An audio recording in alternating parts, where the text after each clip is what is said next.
దేశ చరిత్రలోని మరో మహాద్భుత ఘట్టం ఇప్పుడు తుంగభద్ర నది ఒడ్డున ఆవిష్కృతం కాబోతోంది.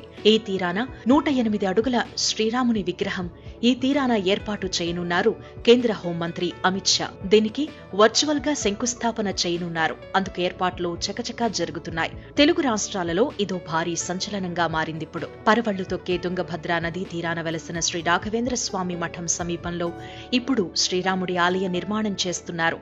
మంత్రాలయానికి 1/2 కిలోమీటర్ దూరంలో మంత్రాలయం ఎమ్మిగనూరు మధ్యలో జాతీయ రహదారిని ఆనుకుని దాదాపు 10 ఎకరాల్లో ఈ శ్రీరాముల వారి గుడి ఏర్పాటు కానుంది. అందులో భాగంగా ముందుగా 108 అడుగుల అతి భారీ శ్రీరాముని విగ్రహం ఏర్పాటుకు జై శ్రీరామ్ ఫౌండేషన్, మంత్రాలయం మఠం సిద్ధమైంది.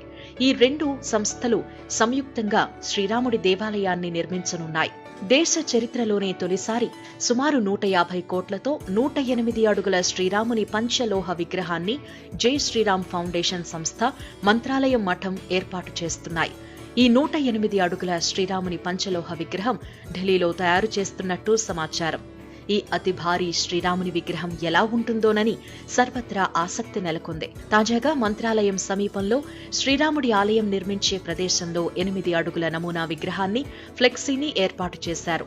మంత్రాలయం రాఘవేంద్ర స్వామి దర్శనానికి వచ్చిపోయే భక్తులు, యాత్రికులు ఆసక్తిగా దీన్ని తిలకిస్తూ ఫోటోలు దిగుతున్నారు. 108 అడుగుల శ్రీరాముని పంచలోహ విగ్రహంతో 3 ఏళ్లలో ఇక్కడ శ్రీరాముడి ఆలయ నిర్మాణం పూర్తి చేసి భక్తులకు దర్శన భాగ్యం కల్పిస్తామని జై శ్రీరామ్ ఫౌండేషన్ సంస్థ ప్రతినిధులు తెలిపారు.